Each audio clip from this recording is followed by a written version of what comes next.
What's up, guys? This was one of the days from vacation. Actually, there's 3 different days here. I decided to film and I was like, you know what, time lapse, why not? Because big boat and cars. And we're at West Pier. It's eating, it's like, you know, like Sonic, you know, the waitress just come out and take your order, you know, that kind of deal. So that's what's happening here. And this is a time lapse. And there's some old cars down the way. If we head back, I don't know, like south, I guess, east, there's some old school looking cars parked in the parking lot, and I thought that was pretty cool because like that, I was like, that's just weird, like why are all these cars here like this?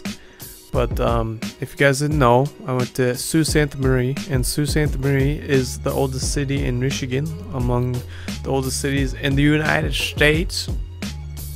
Over the course of their history, the flags of several sovereign regions have flown over the Sioux. Also, right here where we are now, it's more of a bookstore, but it used to be a bank, and I can't remember the name of the bank. I tried to find it. I looked everywhere for it. I cannot remember the name. I could probably just go ask my dad, actually. I'm gonna go ask my dad because he knows. He was born in the Sioux. But we're going to go see the bank vault right now. I'm gonna go ask my dad. Hold on. It was called the Sioux Savings Bank. And for some apparent reason, there is like absolutely no history whatsoever on the internet about the Sioux Savings Bank.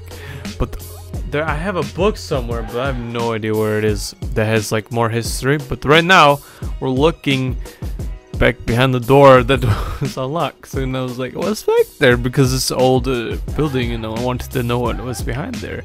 But yeah, this is the Sioux Savings Bank, but it's now a bookstore. I can't remember the bookstore's name.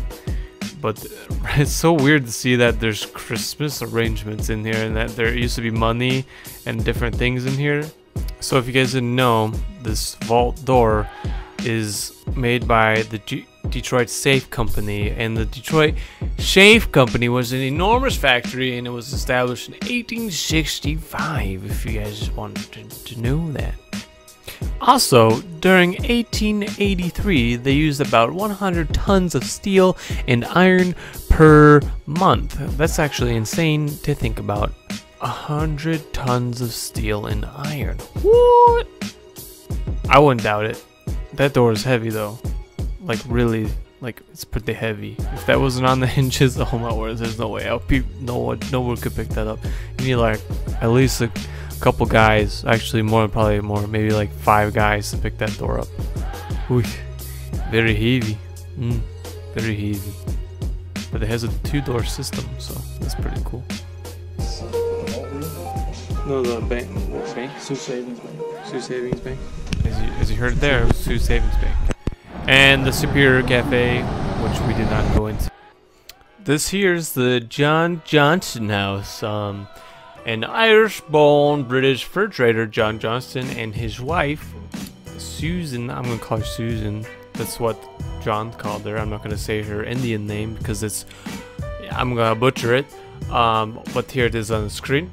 Settled in Sault Ste. Marie on this site in Fawn 1792. He set up his fur trade operation on this location along the St. Mary's River. So John Johnston was a fur trader. But there's also one thing that you need to know about this house. This is not the actual like original house. It's like a rebuilt house. But some of the original house is there, like a wall of the original is there, and then they like rebuilt. Like they rebuilt the house. It's really confusing, but yeah, that's what happened. And here is the Henry Rowe Schoolcraft House. The Henry Rowe Schoolcraft House was built in 1827 as the home of Mr. Schoolcraft and his wife. And this here is Bishop Frederick Bargara. This was built for him in 1864.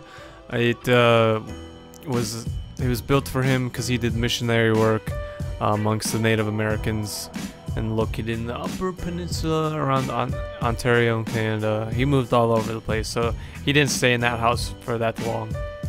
Right now, we're in the Kemp Coal Jockeying Office building.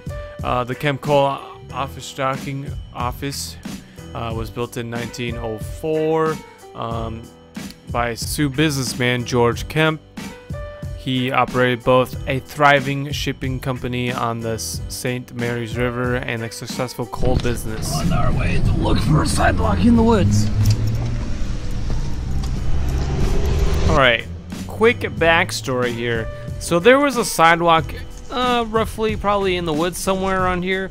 My dad used to like fly down it as a kid on his bike and stuff, and they used to have races and stuff, and the hill next to where the sidewalk would be, they did lots of crazy things. They they rode bikes down in the middle of the night, and they would like ride it all the way down through the intersection, and they made sure like nobody was there, so they like went flying, and if they saw a car, they would bail, and then you would hear a thud thud crash bang bang in the woods, because you know the sidewalk is running through the woods here, and it went all the way through like the intersection. Like you could go probably down the sidewalk and then off onto the road and through the intersection. But like that's just funny to imagine though, like my dad doing that when he was a kid. So like they would just like ride the bikes down and then like, oh no, car going, and you just boom bang bang, and you just like hit trees as they come down.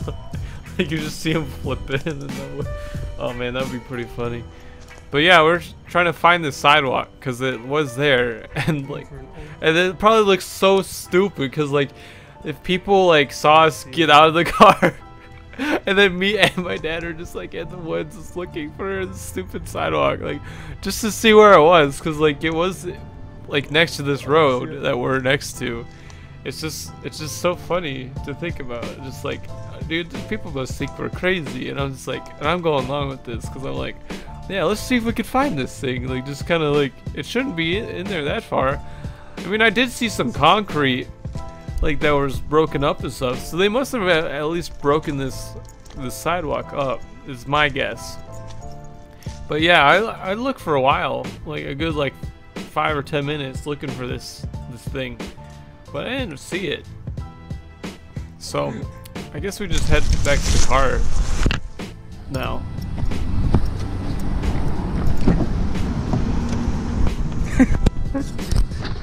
Come on, find any more? No, there's just a couple like concrete things right there. I know it's I don't. here. It's like broken up concrete. Yeah, they may have broken up whoever had whatever before. Probably went down there. See whoever brought the house at top. Come on, Mom. Get their Starbucks. Get your Starbucks. Starbucks. Stop. Where's this line? Let's see.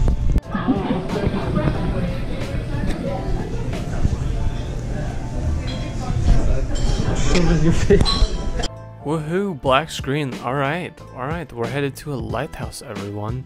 The Point Iroquois Light Station, which is located along Lake Superior, or like the shore of Lake Superior in the Upper Peninsula of Michigan. It's like 20 miles west of Sault Ste. Marie. This here is a Fresnel lens for use in lighthouses. This was made by French physicist and engineer, or at least his design anyway.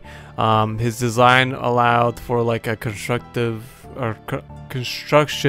of lenses of large aperture and short focal length. And I'm not gonna bore you with like the details of like how that works and the stuff, but basically he made a lens, and it was very sophisticated. That is insane.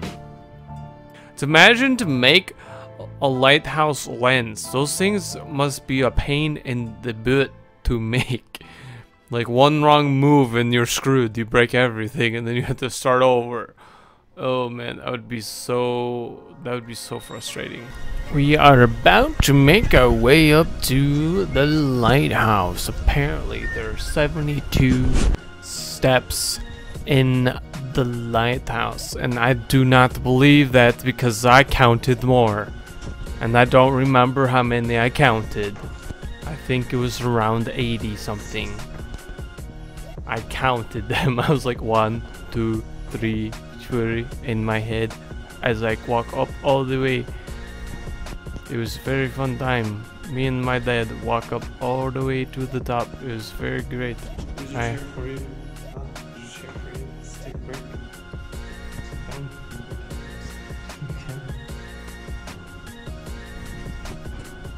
Yeah, he's KF's. Yeah, he got shin splints like the other day. Man, and I think it had to do with climbing up this, and then also the next thing that you'll see in a few minutes if you guys stick around.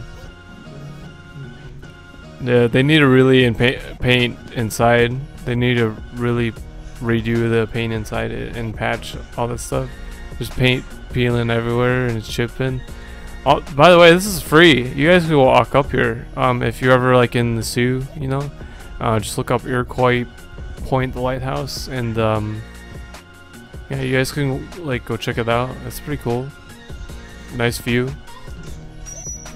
There's no light up actually in this lighthouse anymore. Because they got like the new stuff, new lighthouses and things to alert the boats and stuff. Be like, yo, you can't come over here. The shore's right here. You're gonna crash. You're gonna get grounded. But yeah, we're all the way at the top, waiting for me food. He's taking a breath of fresh air. Okay, last section. Only 23 more. Almost there. Here we go. You want a real good one? You be in the Sioux, where? You go in Sioux State Marine? Yeah. Find the Tower of History. Ooh, spoiler alert, Tower of History. Oh, I talk about that some. We'll get to that in a little bit.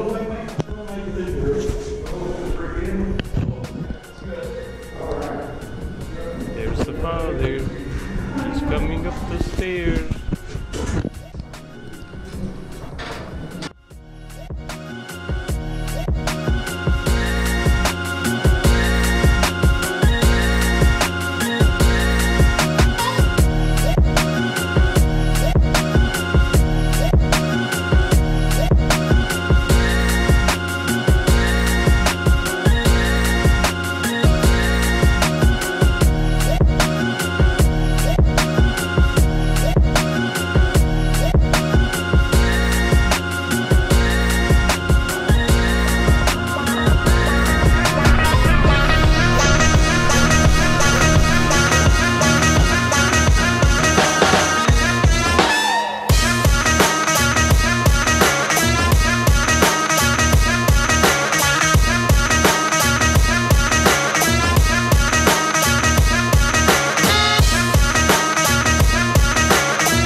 The Tower of History, soaring 210 feet above Sault Ste. Marie and the Soo Locks. The Tower of History was built in 1968 by the Catholic Church as the Shrine of the Missionaries. The shrine was meant to be part of the large complex, which would have featured exhibits about the early missionaries, such as Bishop Bargara. Community center and a new church were also planned. The church later cut the project in favor of other endeavors, and the Shrine of the Missionaries was donated to the Sioux Historic Society in 1980. It has been operated as a Tower of History ever since then. So yeah, we climbed all the way to the top, and yeah, it has a very nice view, very nice. It had time lapse, and sadly to say, this is the end, guys. This is the end of the video here. But yeah, we enjoyed our vacation.